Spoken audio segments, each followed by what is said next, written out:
লাল বল থেকে সাদা বলে প্রত্যাবর্তন আর প্রথম একদিনের ম্যাচে 17 রানে জয় ভারতের। বিরাট বার্তা, ব্যাট হাতে দাপট রোহিতেরও, ম্যাজিক কুলদীপ যাদবের। রাঁচিতে একদিনের সিরিজের প্রথম ম্যাচে দক্ষিণ আফ্রিকাকে 17 রানে হারিয়ে দিল ভারত এবং বিরাট কোহলির 100 রান, রোহিত শর্মার অর্ধ-শত রান।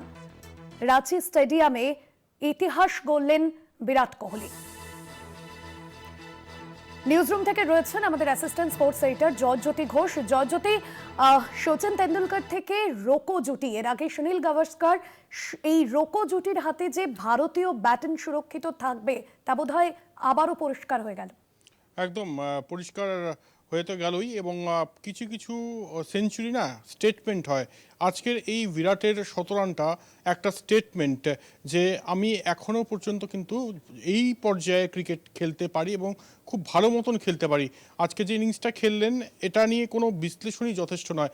আমি শুধু একটা এটার কি আফটার ইফেক্ট সেটা বলতে চাইবো, যে খবরটা ব্রেক করতে চাইবো এখন, সেটা হচ্ছে যে এই ম্যাচ চলাকালীন যে খবরটা আমরা পাচ্ছি সূত্র মারফত, যে বিসিসিআই তৎপর হয়ে গিয়েছে বিরাট কোহলি, রোহিত শর্মাকে নিয়ে, এবং রায়পুরে আমরা জানি দ্বিতীয় ওডিআই ম্যাচ রয়েছে।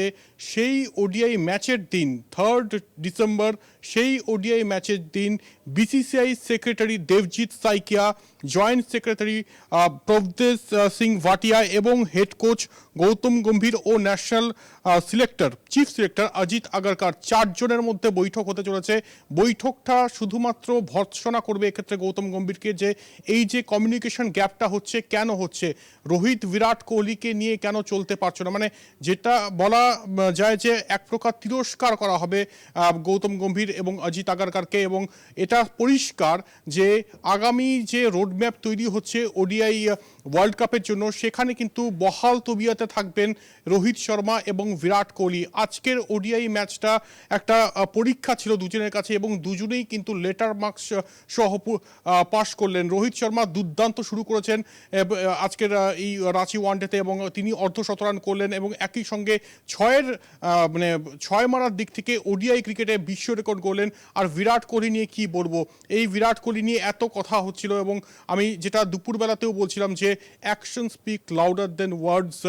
আর এইটাই বিরাট কোহলি যে ইনিংসটা খেললেন এবং চারদিকে যেভাবে শটস খেললেন, যেভাবে লং অন লং অফের ওপর দিয়ে 6 মারলেন, এবং একটা শট যেটা ব্যাকওয়ার্ড পয়েন্টের ওপর দিয়ে আপি স্ম্যাশ করে 6 মারলেন, সেটা যেন সচিন 2003-এ পাকিস্তানের বিরুদ্ধে সচিন টেন্ডুলকরকে মনে করালেন। সব মিলিয়ে একটা কথাই বলবো যে বিরাট বার্তা দিলেন এই 17 রানের মধ্য দিয়ে, এবং বিরাট কোহলির 17 রানের পর থেকে কিন্তু বিসিসিআই কর্তারা তৎপর হয়ে গিয়েছে যে এই যে একটা গ্যাপ চলছে গৌতম গম্ভীরের সঙ্গে রোহিত শর্মা এবং বিরাট কোহলির, সেটা যাতে কমানো যায়। এবং বলে রাখি, ব্রেক করছি খবরটা, যে রায়পুরে যেদিন সেকেন্ড ওডিআই ম্যাচ হবে সেদিন বিসিসিআই সেক্রেটারি দেবজিৎ সাইকিয়া থাকবেন, জয়েন্ট সেক্রেটারি প্রভদেশ সিং ভাটিয়া থাকবেন, এবং একই সঙ্গে কোচ গৌতম গম্ভীর এবং চিফ সিলেক্টর অজিত আগারকার, এই 4 জনের মধ্যে মিটিং হবে। বুঝতে পারছো ম্যাচ ডেতে মিটিং ডেকেছে বিসিসিআই, যে খবর আমরা পাচ্ছি। তাই এটা পরিষ্কার যে বিরাট কোহলির একটা ইনিংস বা রোহিত শর্মার একটা ইনিংস কি করতে পারে, একদম তছনছ করে দিতে পারে। যে ধারণাটা ছিল আমরা এর আগে অস্ট্রেলিয়া সিরিজে বলছিলাম, 2টো ম্যাচের পর হয়তো তাড়াতাড়ি রিটায়ারমেন্ট নিয়ে নেবেন না এই দুজন, কিন্তু এখন বোধহয় এই যেটা আমরা টেস্ট সিরিজ কভার করতে গিয়ে দেখলাম যে ব্রহ্মপুত্র নদীতে বিসর্জন হয়ে গিয়েছিল টেস্ট জয়ের স্বপ্ন, তারপর কোথাও গিয়ে ধোনিধামে যেন পুনর্জন্ম ভারতের, এবং এই টিম ইন্ডিয়ার পুনর্জন্ম হলো সেই 2 মহারথীর হাত ধরে। একজনের নাম রোহিত শর্মা এবং অপরজনের নাম বিরাট কোহলি। এবং আজকের ম্যাচের কথা যদি বলো, আজকে কিন্তু দক্ষিণ আফ্রিকা যখন ব্যাটিং করতে নামে সেখানে হর্ষিত রানা ভালো বোলিং করছিলেন, এবং একটা সময় মনে হচ্ছিল দক্ষিণ আফ্রিকা বোধহয় নিয়ে যাচ্ছে ম্যাচটা। মার্কো জনসন যেভাবে স্ম্যাশ করছিলেন, এবং তারপর কুলদীপ যাদব আরও একবার ত্রাতা হলেন এই রাঁচিতে, এবং 1 ওভারে 2টি উইকেট নিলেন, মার্কো জনসনকে ফেরালেন, এবং একই সঙ্গে তার পার্টনার ভিটসিকে প্যাভিলিয়নে পাঠালেন। 97 রানের পার্টনারশিপটা যখন চকচক করছিল স্কোরবোর্ডে, সেই সময় দাঁড়িয়ে কুলদীপ যাদবের এই ব্রেক থ্রু দারুণভাবে কাজে লাগে। দক্ষিণ আফ্রিকা অত্যন্ত যে শক্তিশালী দল, বলার অপেক্ষা রাখে না। আজকে এত বড় রান, এত বিশাল রান করা সত্ত্বেও কিন্তু একটা হাড্ডাহাড্ডি ম্যাচ হয়েছে, এবং রায়পুর এবং বিশাখাপত্তনমেও যে ম্যাচ হবে হাড্ডাহাড্ডি, সেটা বলার অপেক্ষা রাখে না। ভাস্বতী। একদমই, অর্থাৎ তুমি যেমনটা বললে যে দক্ষিণ আফ্রিকা কিন্তু লড়াইটা একটা ভালো জায়গায় করেছে এবং মার্কো জনসন তিনি কিন্তু আজকেও একটা ভালো ইনিংস খেলেছেন, অর্ধশতরানের ইনিংস খেলেছেন। সেই জায়গা থেকে আজকের লড়াইটা যথেষ্ট হাড্ডাহাড্ডি ছিল। দক্ষিণ আফ্রিকাও কিন্তু এই রানটা চেস করতে ভালো লড়াই করেছেন জয়জ্যোতি। অবশ্যই দক্ষিণ আফ্রিকা দুর্ধর্ষ টিম, এটা নিয়ে মানে কোনো প্রশ্নই নেই। তুমি দেখতে পাচ্ছ যে টেস্ট সিরিজে কীভাবে ক্লিন সুইপ করছে ভারতকে।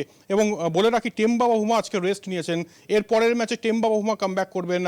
তাই দক্ষিণ আফ্রিকা কিন্তু আরও শক্তিশালী হয়ে রায়পুরে নামবে। এবং এই যে 3 ম্যাচের ওডিআই সিরিজ, সংক্ষিপ্ত ওডিআই সিরিজ, কিন্তু অত্যন্ত রোমহর্ষক এই সিরিজ হতে চলেছে, সেটার পূর্বাভাস কিন্তু রাঁচি ওয়ানডেতেই পাওয়া গিয়েছে। এবং সব থেকে বড় প্রাপ্তি ভারতের, যেটা নাকি আমরা বলছিলাম যে টেস্ট সিরিজের পর কি হচ্ছে ভারতীয় ক্রিকেটে, দিশেহারা পথে হাঁটছে, আজকে বিরাটের শতরান এবং রোহিতের রান পাওয়ার পর থেকে কিন্তু একটা মানে পজিটিভ ভাইব তৈরি হয়ে গিয়েছে।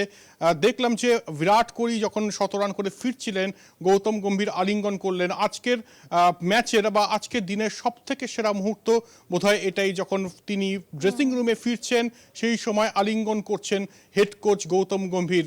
যেই গৌতম গম্ভীর 1 মাস আগেও বলছিলেন যে এখনও বিশ্বকাপ অনেক দূর, রোহিত বিরাটকে নিয়ে এখনই ভাবার সময় আসেনি।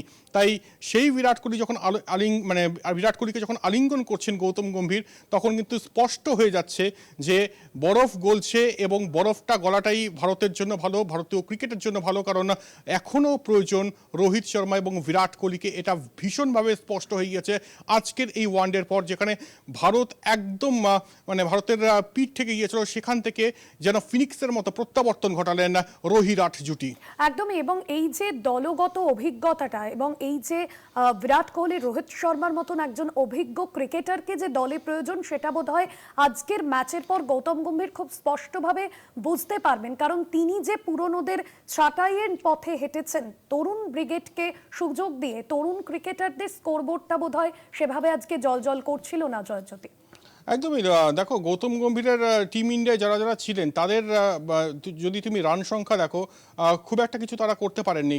তুমি দেখো যারা রান করেছেন তাদের মধ্যে KL রাহুল রয়েছেন, তাদের মধ্যে রয়েছেন রোহিত শর্মা, বিরাট কোহলি, রবীন্দ্র জাদেজা, প্রত্যেকে কিন্তু সিনিয়র ক্রিকেটার। এবং এক্সপিরিয়েন্সের দামটা যে কতখানি, সেটা কিন্তু আজকের এই রাঁচি ওয়ানডে একদম চোখ খুলে দেখিয়ে দিচ্ছে যে এক্সপিরিয়েন্স ম্যাটার করে। আর এমনি এমনি তো এক্সপিরিয়েন্স ক্রিকেটারদের নিয়ে এত কথা হচ্ছে না, যে তাদেরকে দরকার, তাদেরকে প্রয়োজন। এত যে ক্রিকেট এক্সপার্ট রয়েছে, সুনীল গাভাস্কার থেকে মোহাম্মদ কাইফ, তারা সবাই যে এক কথা বলছেন যে তাদেরকে দলে ইমিডিয়েট প্রয়োজন, তাদেরকে প্রয়োজন আজকের ওয়ানডে সেটা আরও একবার পরিষ্কার করে দিল। এবং আমি যেটা বললাম, যেটা ব্রেক করলাম, যে সামনে সেকেন্ড ওডিআই ম্যাচের দিন, ম্যাচ ডেতে BCCIর একটা গোপন বৈঠক রয়েছে, যেখানে থাকছেন গৌতম গম্ভীর, যেখানে থাকছেন চিফ সিলেক্টর অজিত আগারকার, এবং একই সঙ্গে BCCIর সর্বময় কর্তা BCCI সেক্রেটারি দেবজিৎ সাইকিয়া, আর একই সঙ্গে প্রপ্তিশ সিং ভাটিয়া জয়েন্ট সেক্রেটারি, তিনিও থাকবেন। এবং আগামী রোড ম্যাপ তৈরি হবে। এবং বলার বিষয় এটাই যে গৌতম গম্ভীরকে সাফ জানানো হবে, যদি তোমাদের মধ্যে কিছু ডিস্টেন্স থাকে সেটা মিটিয়ে নাও ভারতীয় ক্রিকেটের স্বার্থে। এই মুহূর্তে প্রয়োজন রোহিত শর্মা এবং বিরাট কোহলিকে। ভাস্বতী। একদমই, এবং রোকো জুটির কামব্যাকটা বোধহয় এই মুহূর্তে দাঁড়িয়ে প্রত্যেকেই চাইছেন, ক্রিকেট প্রেমীরাও চাইছেন। জয়জ্যোতি, একটা বিষয়, দ্বিতীয় ওয়ানডেতে সুযোগ পেলেন ঋতুরাজ, কিন্তু সেভাবে তিনি সেই সুযোগকে কাজে লাগাতে পারলেন না। পরবর্তী ম্যাচে তাকে নিয়ে কি ভাবা হবে? দেখো, ঋতুরাজ গায়কোয়াড়কে এখনই মানে প্রেশার দেওয়া উচিত না, কারণ সবে তিনি এসছেন আন্তর্জাতিক আঙিনায়, আরও অনেক ম্যাচ পাবেন। তবে এটা মাথায় রাখতে হবে যে অপরচুনিটিগুলো তারা পাচ্ছেন, সেগুলো যদি তারা কাজে লাগাতে না পারেন, তাহলে কিন্তু অনেক ক্রিকেটার রয়েছে। তিলক ভার্মার কথা আমি কালকে বলছিলাম, আশা করা হচ্ছিল তিলক ভার্মাকে খেলানো হবে, তবে ঋতুরাজকে খেলানো হয়েছে। ঋতুরাজ অ্যাকচুয়ালি একদম টপ অর্ডারের খেলতে মানে কমফোর্ট জোন, সেখানে খেলতে স্বচ্ছন্দ বোধ করেন। তবে আজকে তিনি ফ্লপ হয়েছেন। নজর থাকবে যশস্বী জয়সওয়ালের দিকেও। ওই র্যাশ শট খেলে বারবার আউট হলে কিন্তু তার উপরেও কোপ পড়বে। তাই জয়সওয়াল অত্যন্ত প্রতিভাবান ক্রিকেটার, তাকে গুরু দায়িত্ব পালন করতে হবে। শুভমান গিল এই মুহূর্তে নেই। সেকেন্ড ওডিআইতে অবশ্যই যশস্বী জয়সওয়ালকে একটা ভালো ইনিংস খেলতে হবে, কারণ যদি সিরিজ জিততে হয় তাহলে কিন্তু কালেকটিভ একটা এনার্জি দরকার। এবং সেটা দলগত এনার্জি যদি না থাকে, দলগত লড়াই যদি না হয়, তাহলে কিন্তু সেই মানে সিরিজ জেতা যায় না, এবং তাও আবার দক্ষিণ আফ্রিকার মতো কঠিন প্রতিপক্ষের বিরুদ্ধে। তাই আশা করব এটাই যে যারা আজকে রান পাননি তারা পুষিয়ে দেবেন। আজকের দিনটা সিনিয়রদের, এর পরের দিনটা আশা করব যে গৌতম গম্ভীরের নতুন টিম ইন্ডিয়ার হবে এবং সবার মুখেই হাসি থাকবে। বিরাট কোহলি এবং রোহিত শর্মার কথা বলতে গিয়ে আজকে আরও একটা জিনিস লক্ষ্য করলাম যে KL রাহুল হয়তো ক্যাপ্টেন, তবে নামেই ক্যাপ্টেন। বারবার এসে কিন্তু আজকে দেখছিলাম যে রোহিত শর্মা সাজেশন দিচ্ছেন, বিরাট কোহলি সাজেশন দিচ্ছেন। এগুলো কিন্তু ভীষণভাবে দরকার, কারণ এদের ইনপুটসগুলো অনেক ম্যাটার করে। আর এরা এত বছর ধরে খেলছেন, তারা জানেন যে ক্রুশিয়াল টাইমে কোন বোলারকে নিয়ে আসা উচিত, কোন কী ধরনের ফিল্ড প্লেসমেন্ট করা উচিত। ঠিক সেই অনুযায়ী আজকে কিন্তু চালিত করেছেন। KL রাহুল বলা যেতে পারে যে ছেড়ে দিয়েছিলেন এই দুজনের উপর, এবং অবশেষে ফলটা কিন্তু আমরা দেখতে পেলাম। একমাত্র মানে ওই ফলটাই থেকে যায় যে ভারত জিতছে না হারছে। অবশ্যই 17 রানে ভারত জিতেছে দক্ষিণ আফ্রিকাকে হারিয়ে রাঁচির স্কোরবোর্ডে, এটাই কিন্তু জল করছে। একদম। এবং হর্ষিত রানার বোলিং পারফরমেন্স নিয়ে তুমি অলরেডি বললে, এবং একজনের কথা বলতে হয় দক্ষিণ আফ্রিকার কুইন্টন ডিকক, তিনি সদ্য ঘরোয়াপসি হয়েছেন, তার ঝুলিতেও ভালো সেঞ্চুরি, হাফ সেঞ্চুরি রয়েছে। তবে আজকের ম্যাচে তিনি হর্ষিত রানার শিকার হলেন, সেভাবে কিন্তু তিনি ম্যাচে চাপ ফেলতে পারলেন না। একদমই। কুইন্টন ডিকক এত রান করেছেন এবং কুইন্টন ডিককের উপর আমরা অনেক আস্থা দেখিয়েছিলাম এর আগে যে কুইন্টন ডিকক ম্যাচ উইনার এবং তিনি যে কোনো সময় ম্যাচ বের করে নিতে পারেন। তবে আজকে ওই হর্ষিত রানার ম্যাজিক, দুর্ধর্ষ বোলিং করেছেন আজকে হর্ষিত রানা।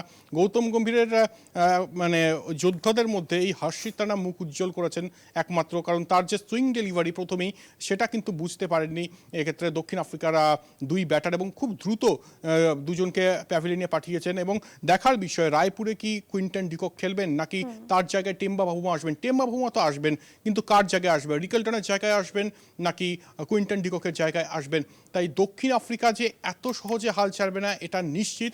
এই 3 ম্যাচের ODI সিরিজ একদম, মানে আমি গতকালও বলেছি যে নিরামিষ ODI সিরিজ নয়, পেঁয়াজ রসুনের গন্ধ পাওয়া যাচ্ছে। এবং কতটা পরিমাণ পেঁয়াজ রসুনের গন্ধ পাওয়া যাচ্ছে আজকের এই যে খবরটা ব্রেক করলাম BCCIর মিটিং ম্যাচ ডের দিন 3 ডিসেম্বর, এটার পর থেকে কিন্তু একদম স্পষ্ট হয়ে যাচ্ছে যে এবার ভারতীয় ক্রিকেটের একদম সর্বময় কর্তা দেবজিৎ সাইকিয়া মিটিং ডেকেছেন।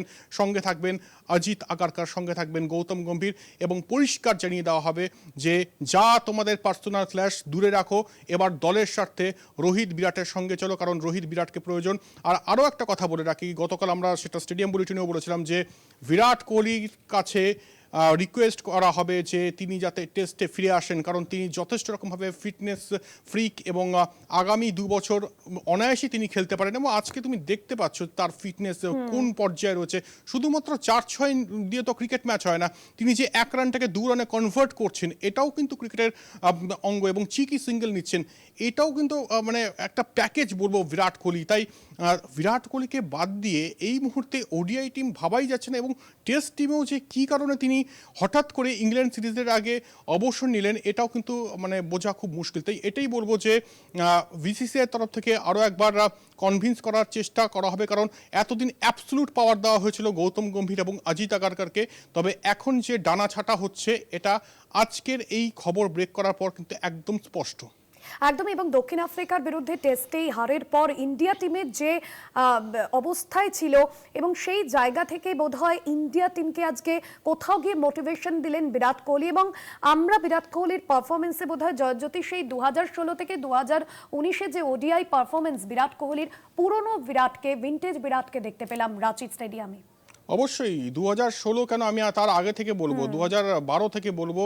আমি আজকে বলছিলাম যে এই বিরাট কোহলি যে ভঙ্গিমায় আজকে খেললেন সেটা কোথাও যেন সেই অস্ট্রেলিয়ার মাটিতে হোয়ার্ট শ্রীলঙ্কার বিরুদ্ধে রান চেস করতে গিয়ে যে বিরাট কোহলিকে দেখেছিলাম সেই বিরাট কোহলি এখনও যেন টকবক করে ফুটছেন সবুজ গালিচায়।